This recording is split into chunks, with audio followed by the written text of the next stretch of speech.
Emmanuel Macron s'approche du pupitre. Il va prononcer le premier discours officiel de ce sommet One Planet. Donc le chef de l'État qui va s'exprimer sur ses engagements qui devraient être pris ce soir. 12 engagements au terme de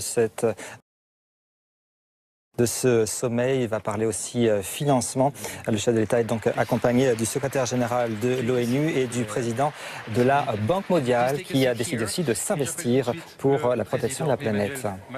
Et on va écouter Emmanuel Macron donc, qui va cette fois pouvoir bien s'exprimer depuis le pupitre. Bonjour mesdames et messieurs, je veux d'abord saluer à nouveau et remercier les chefs d'État et de gouvernement qui sont présents avec nous, qui ont fait l'effort de venir alors que certaines et certains ont des actualités chargées, ont des difficultés, je le sais, à la maison, et ils ont montré en venant, en étant présents ici, que le sujet que nous évoquons aujourd'hui est absolument essentiel.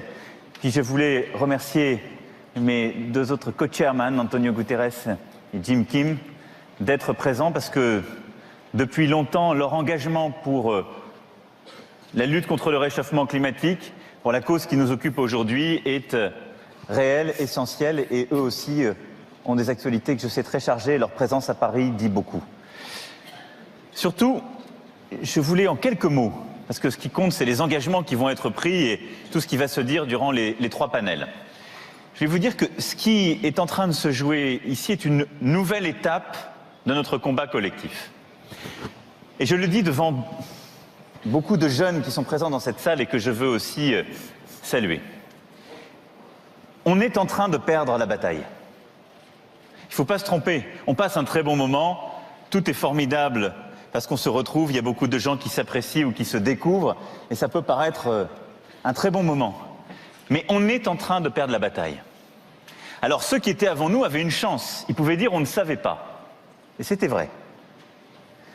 Depuis quand même une vingtaine d'années, on sait. Et on sait à chaque fois un peu plus. Parce qu'il y a eu les travaux remarquables du GIEC, qu'on va continuer à financer, à protéger, d'énormément de scientifiques internationaux, avec il y a encore quelques semaines un appel de 15 000 scientifiques quand on était ensemble à la COP à Bonn, présidée par Fidji. Maintenant, on sait très bien. On sait, et il y a 2 ans, jour pour jour, un accord a été signé à Paris, pour la première fois, où la quasi-totalité de la communauté internationale a décidé de prendre des engagements.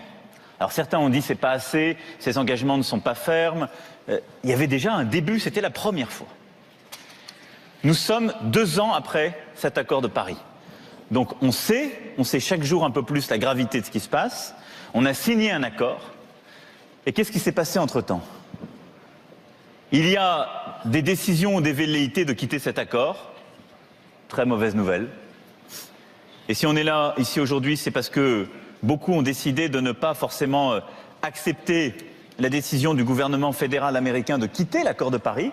Et on dit America's Pledge. Merci à vous d'avoir lancé cette initiative et je veux remercier, vous pouvez les applaudir parce que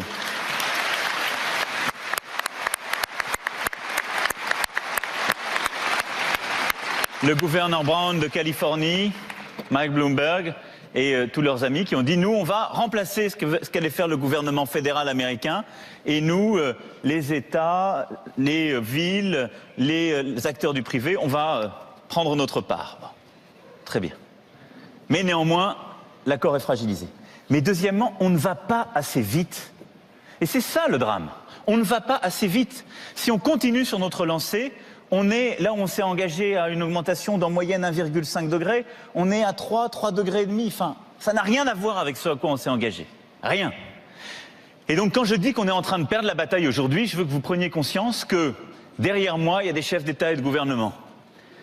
Dans 50, 60 ou 100 ans, il y en a 5, 10, 15 qui ne seront plus là. Tout simplement. Ça veut dire ça, ce qu'on est en train de faire. Et on ne pourra pas dire qu'on ne sait pas, c'est ce qu'on est en train de décider à ne pas changer. On décide juste qu'il y en a plusieurs autour de cette table qui vont disparaître, leur population avec eux.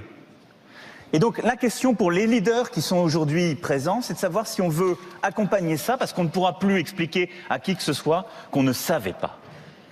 Cette situation, elle a mis des décennies et des décennies à advenir.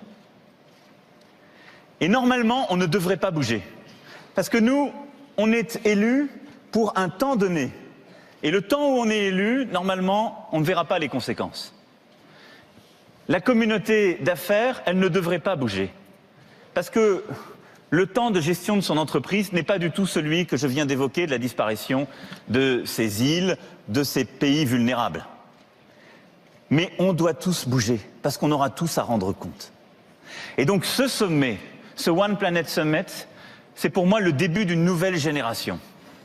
Non pas un sommet où on va négocier une déclaration, mais un sommet d'abord où il y a les gouvernements. Il y a 127 États qui sont représentés.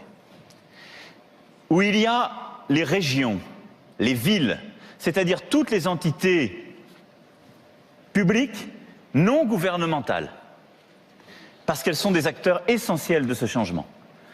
Où il y a les fonds souverains, les assurances, les banques, les philanthropes, c'est-à-dire tout ce qui représente l'argent privé, notre capacité à le mobiliser, à le réguler, et où il y a les entreprises privées, les ONG, la société civile, la jeunesse, les scientifiques, c'est-à-dire tous les acteurs de cette transformation. Parce que ce n'est pas une personne dans un pays qui change les choses. Et donc ce que nous devons faire dans les heures qui viennent, c'est très concrètement, chacune et chacun, expliquer les engagements que nous prenons fermement pour changer ce qui est devenu aujourd'hui comme une fatalité, pour choisir la vie et la planète qu'on va avoir. Et pour dire, voilà ce que je veux changer concrètement et j'en réponds devant vous. Pour la première fois, beaucoup de chefs d'État et de gouvernement ont accepté de ne pas parler. Et je les en remercie parce que faire le déplacement, venir et ne pas parler, c'est très rare dans nos sommets. Non mais c'est vrai.